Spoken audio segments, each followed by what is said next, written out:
Hey everyone, this is my top 20 movies of 2009. Goddamn, 20? Yeah, I know. I have way more than 20, so I decided I'm going to do just 20. So I said 15, I said 10, now it's 20. But I'm not going to talk about all these movies. The first 15 I am going to show in a montage with a song, like I did with my top 10 most anticipated, and then I will talk about the top 5 movies.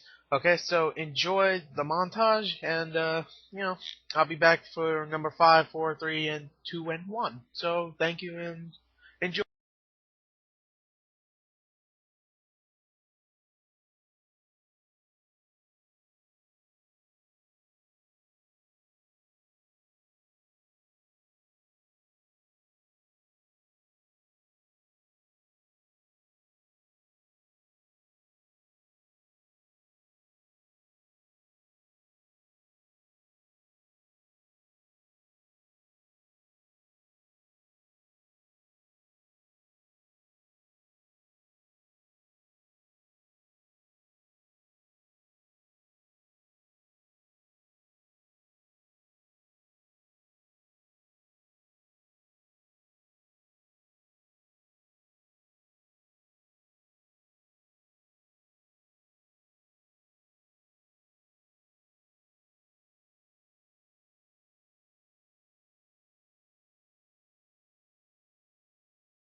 Hey everyone, I'm back now. Let's go on to number 5. We were looking at number 5, yay. Okay, so number 5 is Watchmen. Now, Watchmen was a great movie, came out in March early, and it's based on a comic book. I got the comic book, read it, it's awesome. So is the movie. I love the movie. It has graphic violence, like many people have said, but it has some superheroes you like, some you don't like, but you're not supposed to like them. Some you feel sorry for, and it has a surprise ending. It's awesome. I love Watchmen. It has a surprise ending. I didn't expect coming really because I watched this and then I read the comic book, so I didn't even know what was going to happen at the end. I heard it was changed, so like if something bad happened, then maybe something good will happen now. But no, it's kind of changed. Like this doesn't attack the city, this does, so it's the same shit. So yeah, Watchmen was a great movie, came out earlier this year, and I have to say it's one of the best, definitely one of the best comic book movies out there. So yeah, let's go on to number 4, which is Inglorious Bastards. Now, Inglorious Bastards came out also, not earlier, but came out in August. Just came on DVD before Christmas. I gotta say, it's one of my favorites from Quentin Tarantino. Right next to Pulp Fiction and Reservoir Dogs. I love this movie. This was very good. I was expecting it to be, because from the trailer, it made it look like to be a dumb action movie. Now, there is action, but there's more dialogue, and the dialogue is great. I mean, it's fantastic. Some people say it's silly. I think it is silly, only in the silly parts, but when it gets serious, it gets serious. So, and Brad Pitt, Christoph Waltz, even I think Eli Roth, who people hate in this movie for some reason, I think he was kind of cool. Bear Jew, whatever. Anyway, and I was like, ooh, who could be the Bear Jew? I'm like, Eli Roth, what the fuck? That guy that loves Twilight? Alright. Anyway, let's go on to number 3. Inglourious Basterds is great, by the way. Let's go on to number 3, which is Star Trek. Now, Star Trek was fantastic. It brought the series back. I'm pretty much saying that because I never really watched the series when I was a kid. I watched 2 movies and I forgot about them. Wrath of Khan, and I think I watched the one where they try to get Spock back. I think that was the third one actually. Yeah, those are the only ones I watched. This one brought it back for me. I can't wait for a sequel. Chris Pine did great as Captain Kirk.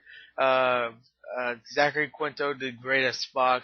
Everybody did great in this. I mean, freaking, they got Sean. What's his name? Yeah, I don't remember his name. But they got him to play Scotty. The only character I remember actually being the funny one. I mean, they got him to do a Scottish accent. He's British. That's pretty good. Pretty good. Whatever your name is, I forgot your name. Sorry. Anyway, yeah. Star Trek was great. Had great action. Some of the best special effects I've seen in a movie. Definitely great. Definitely, if you haven't seen it, then what the hell? Go see it. It's one of the best of the year. Number 3.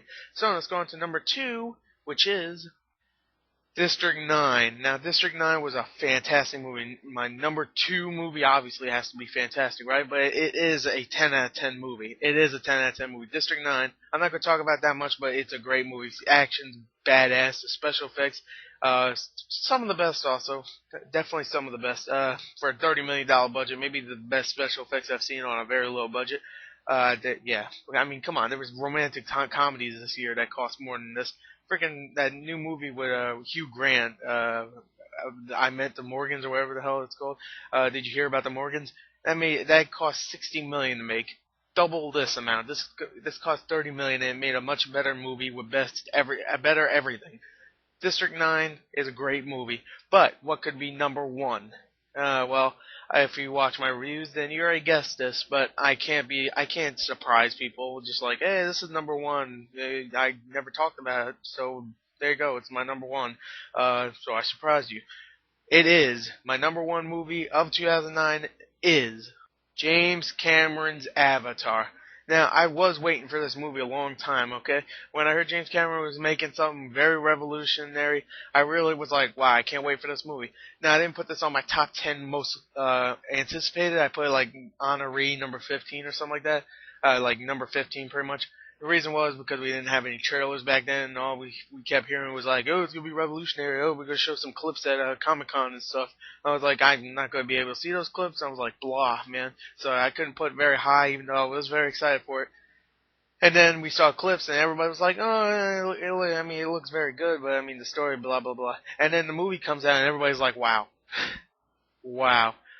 They said, I mean, special effects are amazing. I actually personally love the story. I don't care what people say, and maybe that's because I didn't really see any of the movies that it's quote unquote copying. But I love the story. Definitely a great story. I mean, it's kind of like Titanic. I mean, there's a bunch of disaster and a love story. There you go. It's like Titanic except good. I'm sorry, I like Titanic, by the way. So, I mean, Avatar has obviously, the best special effects I've ever seen in my life.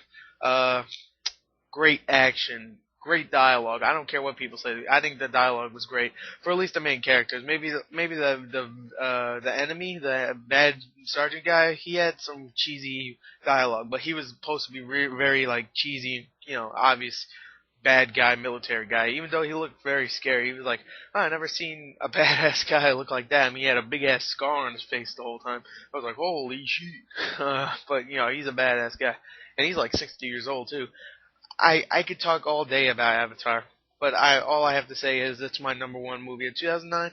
Many people are not saying that. They're saying, oh, the story is too bland. I love the story. I don't care. Action's great. Everything. Characters. I love the characters. Can't wait to see a sequel to this, or just maybe more stuff doing this. But I really want to see a sequel to Avatar. I wouldn't love it as much if it wasn't in special effect thing. I mean, it would definitely be in my top 10. But I'm telling you right now, it still would be a great movie. I don't care. There you go. That's my number 1 movie of 2009. So this is pretty much it for movies for 2009. So that's pretty much it. Yeah. Yep. The next thing I have for 2009 is Game Awards and Worst Game of 2009. So yeah, that's the last thing for movies for 2009. So thank you for watching. I hope you agree with me, because I don't really care about your opinion, because you don't care about mine anyway. If you do care about mine, then that's fine. But if you don't care about mine, screw off.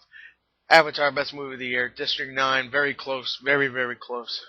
They're both 10 out of 10 films, by the way. But Avatar maybe a 10.5. Anyway, thank you and bye.